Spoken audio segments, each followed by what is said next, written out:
Je crois que je suis le youtubeur le plus pété de l'histoire de YouTube, vraiment. Genre là, je vous filme une vidéo, je suis allongé dans mon lit, pépette, tranquille, pépouse. Enfin vraiment, genre la vidéo la plus chill qu'il soit, vraiment. Genre j'ai mon petit oreiller en forme d'ours. Ouais, je sais, j'ai 12 ans et demi. On s'en fout, mais je voulais grave vous faire une vidéo genre comme si je parlais à quelqu'un, genre c'est un peu style pyjama party et tout, genre comme si je parlais à une pote ou un pote et tout, genre grave chill et tout. Donc voilà, je voulais grave vous faire cette petite story time, vous raconter une expérience que j'ai eue en Corée du Sud et qui est pas des plus sympathiques, j'ai envie de dire. Donc voilà, je me suis posé dans mon lit, je me suis dit, il est quelle heure? Il est bientôt 9h du matin, je me suis réveillé à 7h, j'ai fait quelques petits trucs, mes occupations, mon petit yoga du matin. Et je voulais grave vous raconter cette histoire en fait, donc, que j'ai vécue. Donc voilà, enfin, vous avez encore une fois vu le titre de la vidéo, vous savez de quoi on va parler aujourd'hui. Mais je voulais vraiment vous expliquer et vous dire pourquoi certaines relations en Corée du Sud peuvent être toxiques, pourquoi certaines relations peuvent être dures à vivre et enfin, voilà. Donc si vous êtes intéressé, continuez à regarder. Je sais vraiment pas si vous allez kiffer ce genre de format, mais genre je me suis allongé. Enfin, je sens que je vais répéter ça tout le long, mais j'ai vraiment fait le truc le plus random, mais j'ai vraiment fait le truc le plus chill qui peuvent être, quoi. Genre, je me suis allongé dans mon lit, quoi. J'ai vraiment pas... Faut que je me respecte un peu, mais j'ai la flemme de me lever, donc regardez. Ah. Chill. J'adore. Enfin bref. Tout ça pour vous dire qu'aujourd'hui, nous allons parler de mon ex-coréen qui... comment j'ai appris qu'en fait ce que pensait réellement mon ex coréen de moi, comment j'ai appris réellement ce qu'il disait derrière mon dos et les choses qui ont pu se dire, qui ont pu se faire et tout. Donc je voulais vraiment vous raconter cette histoire un peu, voilà, cette story time un peu genre toxique, ce côté un peu toxique dans la relation que j'avais eue. Donc voilà, on va déjà faire un petit bond dans le temps. Donc quand je suis en fait arrivé en Corée du Sud, c'est-à-dire en novembre 2019, quelques semaines après, j'irai 1 ou 2 semaines après, j'ai contacté donc mon ex sur Instagram et je lui fais ah non, t'es coréen, il vivait pas très loin de chez moi avant et tout, et je lui fais ah c'est cool et tout. Enfin j'avais juste vu sur Instagram, j'avais DM parce que j'avais pas de pote coréen de ouf et je voulais en fait rencontrer une nouvelle personne. Donc on s'est vu super rapidement, je crois que le soir où on a commencé à parler, il est venu directement chez moi, on a parlé, on a fait nos trucs pas de cul, hein, mais on a parlé, on s'est regardé un film et tout, enfin il y avait vraiment pas d'histoire sexuelle ni rien et tout. Et on avait été après à... C'était où? C'était à Jamshil, c'était la Lotte Tower. Donc je vais vous mettre les photos quand j'y avais été, genre je vous avais mis des stories sur Instagram. Et donc c'est à ce moment-là en fait que j'avais été, j'étais avec... On avait fait plein de trucs, on avait été à Gangnam, on avait été là-bas. Enfin, on avait fait énormément de choses et enfin moi j'étais en mode wow. En plus c'était tout mignon un peu, genre il avait quel âge? Il avait entre 26 et 27 ans à l'époque. Enfin, il était un peu plus âgé que moi, mais on aurait dit un enfant, quoi. Le mec, tu lui donnais 18 ans à peine, enfin 15 ans à la rigueur, parce qu'il était tellement petit, genre sans poils et tout. Enfin, très coréen en fait, genre les mecs sont très petits en Corée du Sud, il faut savoir ça. Et donc, on s'était vu plusieurs fois et tout. Et moi, un jour, je lui dis, ouais, mais j'avais une vibe. J'avais une vibe, genre il était un peu style gay, tu vois. Genre je lui ai demandé en fait un jour, ouais, mais toi t'es pas gay et tout. Et il m'avait dit, non, moi je m'en fous des gens, dans le sens, il est pour sexuel, bisexuel, tu vois. Il me disait, non, je m'en fous du sexe et tout. Moi j'aime tout le monde, machin. Donc moi j'étais en mode cool. Et donc j'étais grave content, j'étais grave refait, j'étais grave cute, enfin j'étais content quoi. Donc après quelques semaines, genre j'irai une semaine et demie, je lui envoie un message en mode ouais j'aimerais bien qu'on se revoie et tout, enfin franchement j'ai bien kiffé te voir, t'es grave mignon et tout, enfin t'es grave mon style, enfin moi j'allais grave dans le rentre dedans tu vois. Il me dit oui moi aussi t'es mon style, je t'aime bien, machin, enfin plein de trucs comme ça en mode genre ouais t'es mon style aussi, tout j'ai le mode grave content tu vois, genre j'étais grave content, enfin c'était ma première rencontre en Corée, ma rencontre on va dire relationnelle, enfin amoureuse on va dire ça comme ça. À l'époque je me dis waouh cool, tu vois, on faisait plein de trucs, on a été au 4 Café, au Mir 4 Café, enfin comment c'est là, les trucs Timon et Pumba là. Pareil, je vais vous mettre des vidéos là, c'est bien parce qu'il y a un espace à côté de moi, c'est génial. On a été dans ces cafés-là, on a fait énormément... Enfin, il m'a fait découvrir énormément de choses sur la Corée, choses que mes potes qui étaient déjà en Corée ne faisaient pas, tu vois. Donc j'étais super content. On vivait de super bons moments, on faisait plein de trucs ensemble, enfin c'était super bien. Et je me rappelle, c'était en décembre 2019, il commence à me dire, ouais, moi je commence à avoir un peu des problèmes d'argent à ce moment-là, il me dit, ouais, mais donc ça veut dire si t'as pas d'argent, tu vas devoir retourner en France et tout et tout. J'étais en mode, ben ouais, mais bon. Donc je sais pas en fait comment il a réagi, et genre je me rappelle, c'était quelques jours avant Noël et tout. je me lève un matin et tout, je vois un message de lui me disant ouais c'est fini entre nous, j'y arrive plus, machin et tout, j'étais en mode genre comme ça tout d'un coup, genre tu vois, genre d'un coup il s'est réveillé, il s'est dit ouais ça peut pas marcher et tout, enfin j'essaierai de vous mettre le message si je le retrouve, il est ici quelque part. J'essaierai de le mettre si il est pas, c'est que je l'ai pas retrouvé. Mais il me disait oui ça m'a fait je sais plus trop ce qu'il me disait, enfin faudrait que je retrouve dans mon téléphone mais j'ai un peu la flemme. Oui il me disait qu'en gros il stoppait tout net, il voulait plus en parler, il voulait plus qu'on se voit, il voulait plus qu'on ait d'interaction entre lui et moi, ce genre de truc. Moi, anéanti, j'étais en mode waouh. Et à ce moment-là, en fait, j'ai appelé quelques potes, j'ai dû appeler 2 ou 3 potes. Il y en a 2, ils m'ont raccroché à la gueule en me disant ouais, c'est le matin, tu vas me réveiller. Le matin, il était midi. Hein. Tu me réveilles, mon Dieu, vas-y, on parle plus tard. Alors que moi, j'avais toujours été là quand ils avaient eu des relations amoureuses un peu catastrophiques. Et ces potes-là, en fait, genre, ils m'ont grave pas soutenu, ils m'ont grave pas aidé. Donc déjà, le fait d'être à l'étranger, loin des gens que j'aimais déjà en France, ça a été dur. Ce coup-là, ça a été dur. Les relations avec ma famille aussi, qui commençaient à vraiment se dégrader énormément. Tout arrivait d'un coup, les problèmes d'argent et tout. Et en fait, j'étais au plus bas et donc j'étais vraiment perdu. Genre, vraiment, genre, j'étais perdu. Totalement. Donc il m'a même pas laissé le temps en fait de m'expliquer, il m'a bloqué de partout, enfin j'ai vraiment rien le temps de faire message, Kakao Talk, Instagram, partout j'étais bloqué, enfin je ne pouvais plus rien faire, donc j'étais super triste on va dire, j'ai eu beaucoup de mal on va dire à remonter la pente, et donc il s'est écoulé quelques mois, je dirais donc jusqu'à fin décembre, janvier, février. Fin février, début mars, en fait, après, je lui ai renvoyé un SMS. Le SMS grave cucu, genre, je crois que je lui avais dit un truc en coréen du style « Oui, tu me manques », je sais pas quoi. Tu vois, donc pareil, je vais vous mettre les messages. Et en gros, genre, je sais pas, genre, ça m'a... D'un coup, il est revenu vers moi en me disant « Oui, je suis désolé, je sais pas ce qui m'est arrivé, j'étais dans une période difficile, j'étais dans une période vraiment qui machin. » Enfin, le mec me racontait énormément de, pas de bobards, mais il me racontait énormément de...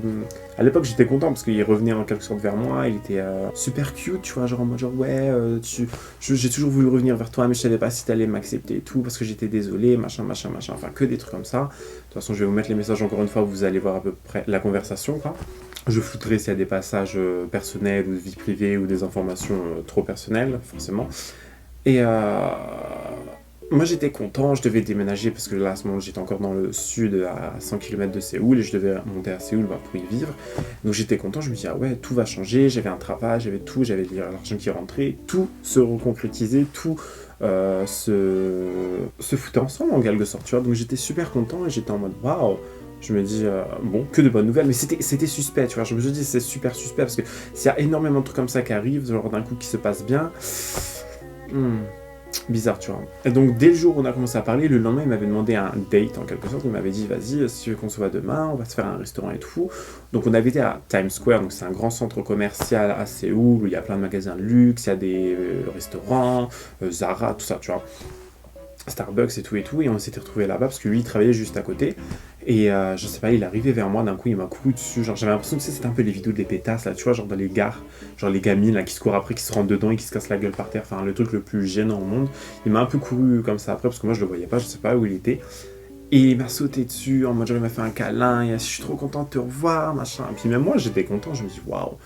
J'étais content, donc moi j'ai serré aussi un peu, je l'ai aussi enlacé un peu, j'étais genre super content, tu vois, genre je me suis dit waouh. Donc j'étais en quelque sorte soulagé que tout ça rentre un peu dans l'ordre, j'étais en quelque sorte, ouais, vraiment, ouais, soulagé, content, tout ça.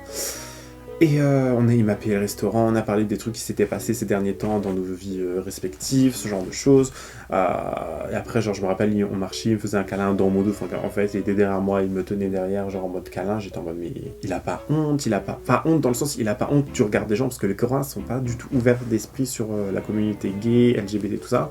Ils sont pas très ouverts d'esprit là-dessus, donc il y a... Et je sais qu'il avait un problème encore, je pense qu'il a toujours eu un problème en fait de s'accepter tel qu'il était, de s'accepter aux yeux de sa famille et tout ça, donc j'étais un peu surpris dans le bon sens du terme qu'il fasse ça, et j'étais waouh, cool, tu vois. Donc il s'est passé quelques mois, on s'est vu plusieurs fois, on a fait des cafés, en fait ça, notre relation revenait un peu comme ce qu'il y avait déjà eu avant, on reparlait vraiment comme avant, on refaisait à peu près tout comme avant, on faisait des sorties, on est là-bas, on allait là-bas. Enfin, j'allais vers chez lui, dans un café, on étudiait, ou on allait au restaurant, ce genre de choses. Il avait même rencontré mes potes de l'époque, donc vous vous souvenez de cette fameuse histoire que je vous ai racontée quand je suis devenu la risée de mon groupe de potes avec Peppa, Marie, tout ça. Et il avait rencontré ces fameuses personnes-là, donc on était un petit groupe en fait de potes entre nous. Et voilà quoi, enfin pareil, je vais vous mettre une photo là. quelque part, comme ça vous verrez notre groupe de potes, on est ensemble. Je vais flouter les visages, bien évidemment, parce que j'aurais pas demandé leur permission, mais il y aura ma gueule, tu vois. Donc voilà, ils étaient là et tout, donc on faisait énormément de sorties, on allait à la rivière Han et tout, donc c'est le spot c'est grave le spot où il faut aller l'été, tu vois. Et donc, on se revoyait, genre, je sais pas, il y avait beaucoup d'ambiguïté, parce qu'il m'avait dit, on est amis, mais il n'y avait pas de relation, en fait, il n'y avait pas de truc sexuel, il n'y avait pas de relation style couple, quoi. Mais il faisait beaucoup de trucs qui me paraissaient bizarres, genre, il me disait tout le temps devant mon pote, ah, Chris, il est super beau, enfin, waouh, nanana, il s'allongeait, quand j'étais assis sur le canapé, il s'allongeait à côté, il posait sa tête sur mes genoux, enfin, sur mes cuisses, plein de trucs comme ça, il me faisait des petites caresses, des petites papouilles, ce genre de trucs, tu vois, des doudous, des papouilles. Et je comprends pas, genre, moi, je comprenais pas, en fait, je me dis, mais tu veux pas être en couple, mais tu fais ça. Donc moi, en fait, je suis quelqu'un qui est assez faible dans les relations, je suis quelqu'un qui tombe assez rapidement amoureux, on va dire. Je suis quelqu'un qui tombe assez rapidement amoureux des gens, qui est vraiment... Ouais, genre, voilà, quoi. Enfin, je suis très fleur bleue, si vous voulez. Et je comprenais pas, je demandais à mes potes, mais d'après vous, est-ce que vous pensez qu'il m'aime bien encore? Qu'est-ce qu'il fait? Pourquoi? Machin, plein de trucs. Enfin, je me posais énormément de questions et je suis quelqu'un dans les relations, je n'aime pas en fait me poser des questions. Je ne suis pas quelqu'un en fait qui aime avoir des non-dits, des choses non élucidées. Je suis quelqu'un qui va avoir des réponses à tout. Donc, je suis obligé, je me torture l'esprit, je suis obligé de comprendre, je suis obligé de savoir ce qui se trame dans la tête des gens pour que moi, ensuite, je puisse avancer et que je puisse continuer ma vie, comprendre quoi. Tu vois. Mais c'était tellement flou, c'était tellement genre pas clair du tout, genre les relations, les actions qu'il faisait envers moi, il m'achetait tout le temps à manger, il m'achetait tout le temps des choses, enfin c'était amical mais en même temps je ressentais un truc genre très un truc un peu plus, tu vois. D'ailleurs, je vous avais parlé de cette fameuse soirée où j'avais vomi et tout, genre et tout dans un club et tout. C'est lui qui m'avait en fait fait découvrir ce club. Donc c'est grâce à lui que je connais ce club, cette pocha-là. Donc c'est grâce à lui, voilà quoi. On y allait souvent avec mes potes en question, donc avec Peppa et comment j'avais appelé l'autre Allemande qui est retournée en Allemagne. Bref, dans l'histoire, il y avait Peppa, il y avait une Allemande qui était gentille, qui était retournée en Allemagne et tout. On y allait souvent à 4, donc moi, lui et mes 2 autres potes de l'époque. On y allait souvent, et donc Peppa, c'était super lié d'amitié avec lui, genre elle lui kiffait à mort, elle disait « Ah, il est trop cute, machin, nanana. » J'ai l'impression en fait qu'elle essayait de me voler cette amitié que j'avais déjà avec lui, qui était déjà assez bancale, et j'étais en mode « Ouais, c'est bizarre, tu vois. » Tout le temps, dès que j'allais le voir, elle voulait venir en fait. Et ça, j'aimais pas du tout parce que j'étais en mode laisse-nous un peu tranquille, tu vois. Genre, si on veut essayer de construire quelque chose et si on doit parler de quelque chose d'assez important, laisse-nous essayer de construire ces choses-là et d'en parler, tu vois. Pas besoin d'être collé à notre cul comme un petit chien toute la journée, tu vois. Genre, non, pas du tout. Genre, ça m'énervait en fait. Après, on faisait énormément de sorties ensemble, donc je comprends aussi qu'ils s'apprécient, ils étaient très potes. Moi, quand j'ai vu des engueulades avec Peppa, lui était triste parce qu'il disait « Ah, mais ça veut dire tu seras plus pote avec, je les verrai plus. » Donc j'avais l'impression qu'en fait, ils tenaient plus à eux qu'à moi. Donc ça commençait déjà ça aussi à m'énerver. Et je sais pas, genre un coup, on avait été j'avais eu un mood un peu... j'avais un down, en fait, j'étais au plus bas et je me sentais pas très bien. Et je lui dis donc, vas-y, j'aimerais savoir ce que tu penses de moi, machin, ce que tu comptes faire avec moi, comment tu me considères, est-ce que je suis juste un ami, un très bon ami, je sais pas, un plan cul, un truc comme ça, tu vois, genre, en fait, il me disait pas clairement, et j'avais que des questions dans ma tête, genre, je me posais énormément de questions, et il me disait non, on est juste amis, machin, enfin, il me sortait énormément de trucs aussi, du style, un jour, on avait été acheter des macarons, on attendait que la commande soit préparée, moi, j'étais sur mon téléphone, il me regardait comme ça, et il me dit, ouais, j'avais oublié à quel point t'étais mignon et beau et tout, genre, ça fait plaisir, tu vois, je vais pas dire le contraire, j'étais super content, mais je me dis, pourquoi tu me dis ça si tu, en fait, veux juste être pote, tu vois, il avait dit d'un ton assez particulier, tu vois. Et un beau jour, donc on va au restaurant, au truc, au machin, à la pocha, on se bourre la gueule et tout. Il avait dormi avec moi, donc on a fait ce qu'on devait faire et tout. Et il me dit comme ça dans l'oreille, ouais, est-ce que tu veux qu'on soit sex friend et tout, machin, des trucs comme ça. J'étais en mode. Mais je crois qu'il savait pas ce que ça voulait dire sex friend en fait, tu vois. Il m'avait sorti ça parce qu'il venait d'apprendre le mot, tu vois. Donc il me dit, ouais, est-ce que tu veux être sex friend? Est-ce que tu veux faire ci, machin? Ah là là. Enfin, on a fait ce qu'on avait à faire, on était seuls dans la chambre, enfin, très bien, tu vois. Et je sais pas, genre, moi j'étais content et tout, on se revoyait encore quelques fois. Et à un certain moment, la relation n'a pas évolué, on se voyait de moins en moins, mais genre très, très, très peu. Il avait des problèmes un peu d'argent aussi, et je sais pas, genre, il y avait un froid qui commençait à s'installer. Et un jour, je lui demande, mais est-ce qu'on est encore potes d'après toi? Est-ce que, genre, est-ce qu'il y a un problème? J'aimerais qu'on en parle, j'aimerais qu'on ait un moment pour toi et moi qu'on en parle, parce que de base on était potes avant que tout le monde s'infiltre dans notre relation. On était potes, tu vois, donc j'aimerais bien comprendre en fait ton ressenti, ton point de vue. Et il me dit, écoute, ça va pas être possible, j'en peux plus, ça m'énerve et tout, machin. Genre, il me disait, j'ai besoin d'une pause. Je fais, ok, pas de soucis, enfin, normal, ça arrive à tout le monde, tu vois. Donc, il n'y avait pas de méchanceté dans ce message-là, pas du tout, tu vois. Et moi, je suis quelqu'un qui me pose tellement de questions que, en fait, con que je suis, j'ai fait un faux compte Instagram, donc j'ai fait un faux compte, un machin, et je commence à aller, en fait, faire un faux compte, genre vraiment d'un mec, genre bien gaulé, tu vois, genre un asiatique bien gaulé de ouf. Je fais un faux compte, et je vais DM ce mec-là, donc mon ex, on va dire ça comme ça, entre autres. Donc je vais le DM et tout, ouais, ça va, machin, je suis américain, coréen, américain, je sais plus comment on dit, Korean American, je sais plus c'est quoi le mot en anglais, sino-américain, non, sino c'est pour les Chinois. Bref, j'ai un bug. Donc je le DM et tout, il parle de ouf, il fait ah ouais, je voudrais grave qu'on se rencontre. Enfin, le mec était chaud, tu vois, il voulait grave monter le faux compte que je venais de faire en parlant de lui. Je vous mettrai également les messages. Hein. Et je sais pas, genre, il était chaud de ouf, il fait ah ouais, mon dieu, t'es trop mignon, grave mon style, nanana. Enfin, une vraie salope en route, tu vois. Et il avait posté une photo de moi avec lui, avec mes autres potes, où on était partis manger des gâteaux et tout, enfin des pancakes. Genre après quelques jours de discussion avec lui, je lui envoie la photo, je fais ah mais c'est qui ce mec à côté de toi, on dirait ton copain, genre vous avez l'air grave proche et tout. Enfin, on était vraiment très collé en quelque sorte sur la photo.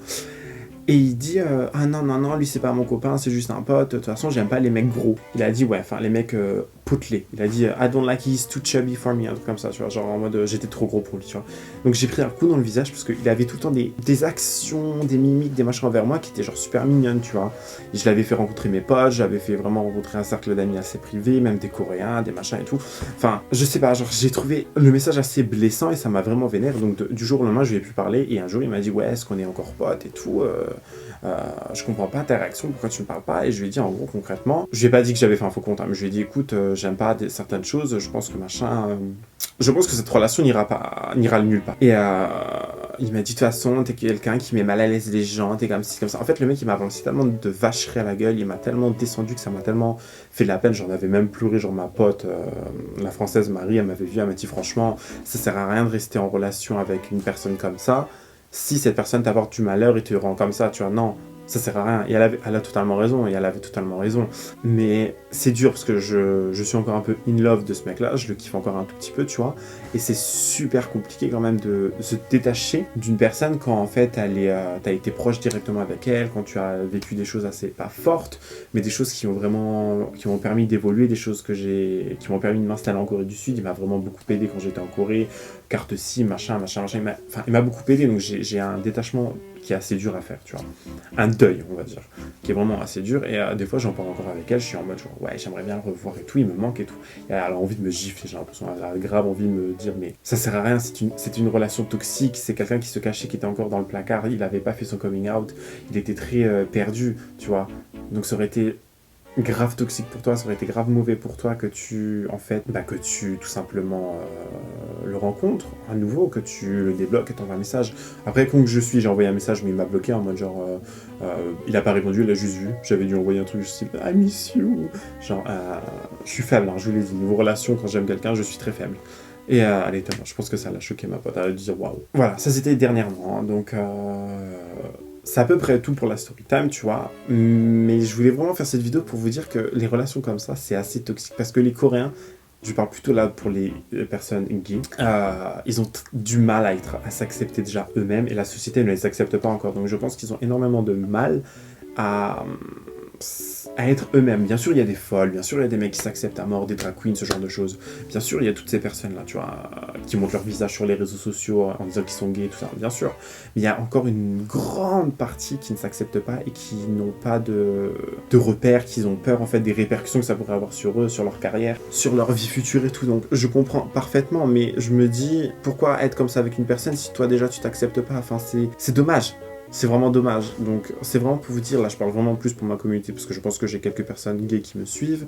Je parle vraiment de ça avec vous. Si un jour vous voulez venir en Corée, que vous voulez avoir une relation, on va dire, avec une personne, il se peut vraiment que cette relation ne soit pas stable, il se peut aussi que cette relation soit compliquée, mais il se peut aussi très bien que cette relation se passe très bien et que vous allez vous marier, je sais pas, tu vois. Mais c'était vraiment pour vous faire part en fait de cette petite expérience de vous dire en fait que j'ai en fait stalké, on va dire, mon ex pour avoir la fin mot de l'histoire, pour vraiment avoir le fin mot de l'histoire et vraiment pouvoir comprendre et agir en conséquence avec ce que j'allais voir. Donc voilà, c'était vraiment vous faire une petite vidéo pour mettre en garde et vous raconter un peu plus sur moi, comment je suis. J'ai vraiment pas envie de faire une vidéo dans un sens genre je me plains, non pas du tout. C'était vraiment pour donner un aspect de ma vie, parce que encore une fois, grâce à ça, j'ai pu évoluer et me détacher un peu plus des gens. On évolue tout le temps, de toute façon. Donc j'évolue énormément, j'ai vraiment voulu vous raconter ça pour vous montrer mon évolution et vous permettre aussi à certaines personnes qui pourraient vivre ça, même pas forcément avec des Asiatiques hein, ou des Français, ce genre de choses. Enfin, dans n'importe quelle relation, ça peut arriver. Hein. Vraiment, je vous dis pas d'aller stalker quelqu'un, hein, mais essayez de prendre les signes, de parler avec les gens, et s'ils veulent pas vous parler, ben, c'est que la relation n'aboutira certainement pas, tu vois. C'est triste, hein, même si tu aimes quelqu'un énormément, c'est assez triste de dire ça, mais faites surtout attention à vous, parce que je pense que la santé mentale, la santé physique, les relations peuvent faire énormément de mal à certaines personnes, peuvent vraiment vous détruire, donc vraiment... prenez soin de vous, faites attention aux relations avec qui vous allez être et encore une fois prenez soin de vous, c'est le plus important. C'est vraiment le message que j'ai envie de donner dans cette vidéo, prenez soin de vous et faites attention à vous surtout. C'est vraiment ce que j'ai envie de vous dire là. Donc voilà, c'est la fin de cette petite vidéo cocooning chill dans le lit, genre pyjama party en quelque sorte. J'espère que ce format vous aura un peu plu. Enfin, je voulais vraiment pas donner pas plus travailler sur la vidéo parce que je voulais vraiment juste vous parler, allumer la caméra, me détendre et me libérer en quelque sorte, vraiment enlever ce poids en quelque sorte que j'avais sur le cœur pour vraiment me soulager et permettre d'avancer également. Donc j'espère vraiment que cette vidéo vous aura plu et que vous en aurez appris un peu plus sur moi et que vous allez apprécier la vidéo et que vous avez surtout apprécié la vidéo. Donc voilà, n'hésitez pas à mettre un petit pouce bleu, me dire ce que vous avez pensé du format de la vidéo, du contexte de la vidéo, de comment j'ai parlé, tout ça, si vous avez vécu ce genre de choses en commentaire, je serais vraiment super content de le savoir. Donc voilà, n'hésitez pas à vous abonner, c'est très important. Je voulais également savoir si, parce que dernièrement j'ai vraiment envie de faire des vidéos un peu plus en anglais, parce que j'ai beaucoup d'offres de partenariat avec des marques coréennes mais qui veulent que je parle anglais dans les vidéos. Donc je me dis, est-ce que ça serait pas plus simple que je fasse des vidéos en anglais, que je sous-titre en français, coréen, français, non j'ai déjà dit français, que je sous-titre en anglais, français, coréen, mais que je parle anglais dedans. Qu'est-ce que vous en pensez? Enfin, j'aimerais vraiment avoir votre avis là-dessus parce que je suis assez mitigé. J'ai un peu peur que, vu que j'ai une communauté assez francophone, que vous n'alliez pas regarder mes vidéos si je parle en anglais, même s'il y a des sous-titres français. J'aimerais vraiment avoir votre avis là-dessus, donc dites-moi en commentaire, enfin, ça me tient vraiment beaucoup à cœur, j'aimerais vraiment beaucoup savoir parce que c'est un petit feedback que j'aimerais avoir. Donc voilà, n'hésitez pas à me dire, c'est très important. Je vous fais plein de gros bisous, encore une fois. Je vous dis à la prochaine. Bye guys.